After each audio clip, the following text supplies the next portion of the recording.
Chers frères et sœurs et amis, je vous salue fraternellement au nom précieux de notre Seigneur Jésus-Christ.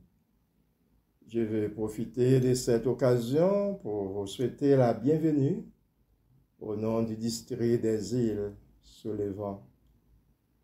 Je suis Medina Vérel, votre serviteur, pasteur résident de la mission de Guadeloupe. Maintenant, vous êtes invités à entonner les paroles du cantique des 122, recueil de chants d'espérance. Il est une sainte guerre.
Chers amis, nous allons prier. Seigneur éternel, Dieu d'amour, Dieu qui fait grâce de génération en génération, et Dieu qui nous appelle à ton service. Nous sommes rassemblés en ce moment pour t'adorer en esprit et en vérité, parce que tu prends ta place parmi nous quand nous sommes réunis pour lire ta parole, pour prier et pour entendre la méditation. Seigneur, nous te sommes reconnaissants pour l'évangile du salut. Nous te demandons la faveur de rester dans ta présence, de te servir et de vivre dans l'amour. Seigneur Dieu, arrose-nous de ton Saint-Esprit et permets que ce moment de dévotion puisse bénéficier de ton assistance et que ton nom soit glorifié dans notre vie. Nous te prions au nom de Jésus. Amen. Amen. Chers frères et sœurs, maintenant nous allons lire une portion d'écriture qui se trouve dans l'épître de Paul aux Romains, chapitre 13, du verset 10 au verset 12. L'amour ne fait point de mal au prochain. L'amour est donc l'accomplissement de la loi.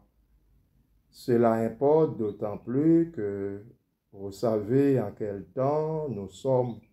C'est l'heure de vous réveiller enfin du sommeil, car maintenant le salut est plus près de nous que lorsque nous avons cru. La nuit est avancée, le jour est proche. Dépouillons-nous donc des heures des ténèbres, révélons les âmes de la lumière. Chers frères et sœurs, notre thème, c'est bien, soyons fidèles et vigilants, car le jour approche. Et nous avons comme ce thème, aimons le Seigneur Jésus. Aimons le Seigneur Jésus. Chers frères et sœurs, il est donc important de savoir que nous soyons certains de notre salut et de notre relation avec le prochain. Bien qu'il existe toutes sortes de directeurs d'opinion, des professeurs et d'écrivains qui donnent des directions sur les différents aspects de la vie, mais seule la parole de Dieu peut vraiment nous montrer le vrai chemin à prendre et apporter l'espoir au milieu de la désorientation et de l'égarement. Chers frères et sœurs, il y a l'orientation et la restauration en Jésus-Christ. Quand tout semble noir, ceux et celles qui viennent par la foi en Christ trouvent la lumière. Chers frères et sœurs, au verset 10 des Romains chapitre 13, l'amour ne fait point de mal au prochain. L'amour est donc l'accomplissement de la loi. Chers frères et sœurs, les chrétiens romains faisaient face aux épreuves, aux persécutions et à la tentation. Mais l'apôtre Paul les a guidés, les a rappelés qu'ils doivent vigilants, qu'ils doivent être fidèles face aux engagements qu'il a acceptés lorsqu'ils ont pris la décision d'accepter Jésus-Christ comme sauveur. Eh bien, chers frères, apôtre Paul a déclaré aux chrétiens de Rome, l'amour ne fait point de mal au prochain.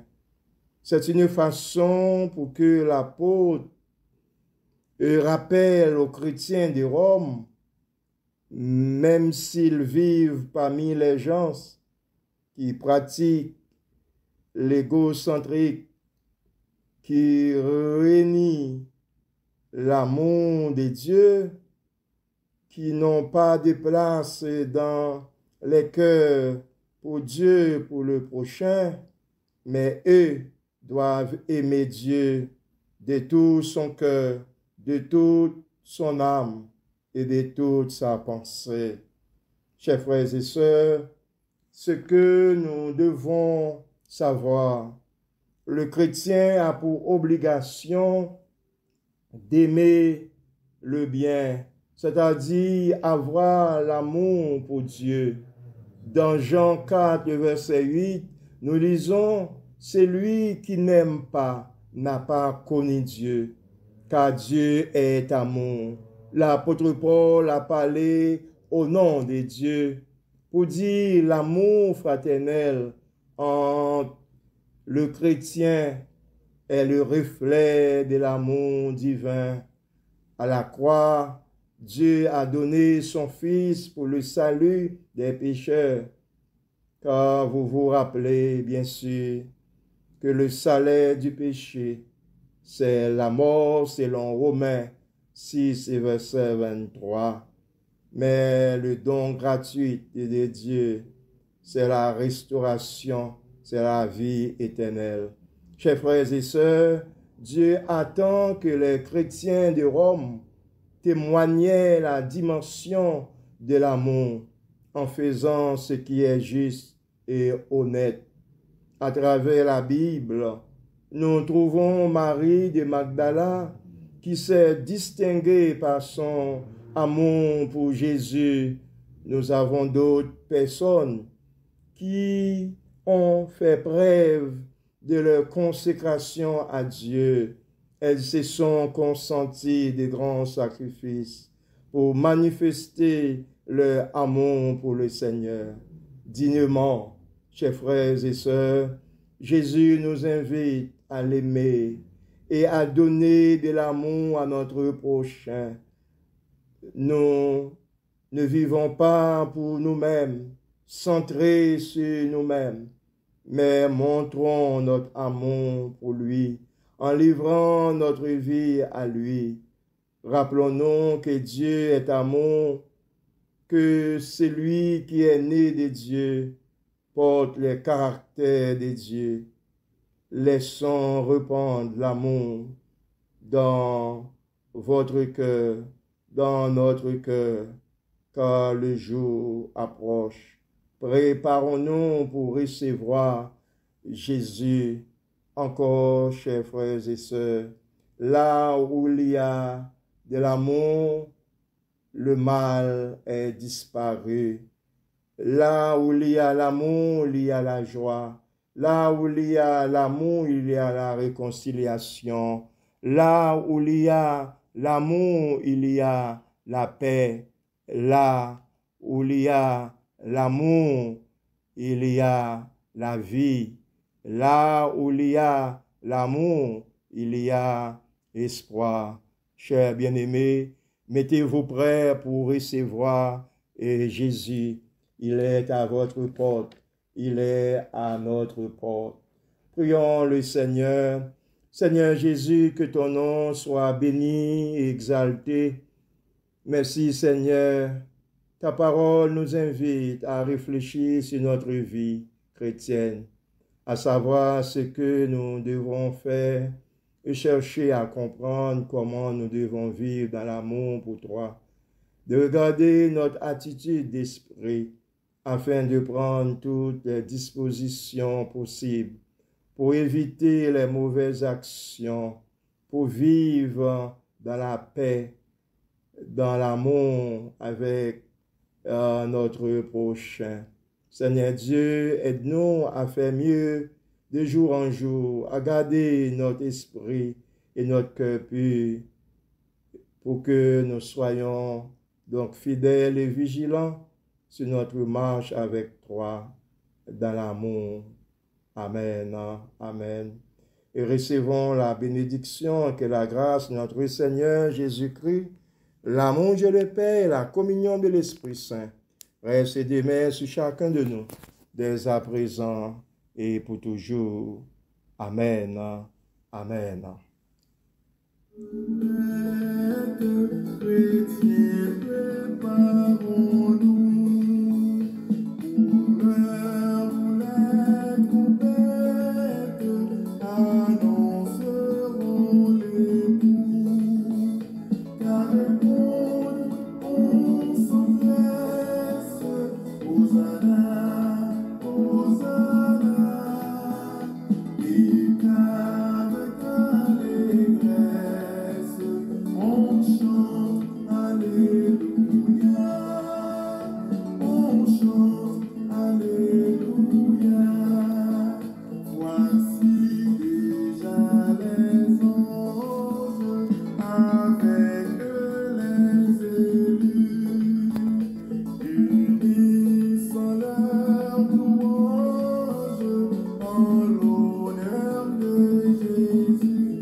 Hosanna, Hosanna.